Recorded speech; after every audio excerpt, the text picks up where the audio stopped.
দেখবেন আমাদের সমাজে এমনও কিছু লোক আছে যারা অন্যের দোষ বলে বেড়াবে। দেখবেন একজন একটা কাজ করেছে, সেই দোষটা নিয়ে সারা গ্রাম সহ বলে বেড়ান শেষ। এতে কি হবে? কখনো কি চিন্তা করেছেন যে এগুলো করা যাবে কি যাবে না?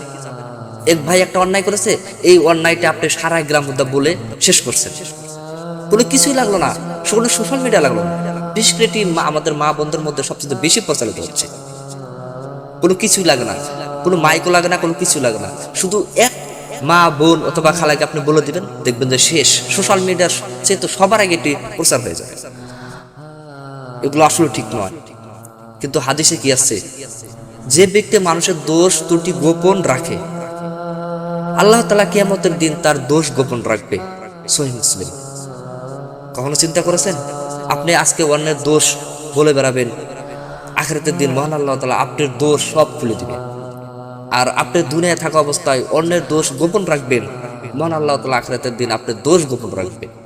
সকলকে মহান আল্লাহ তাআলা বোঝার তৌফিক দান করুক। আমিন।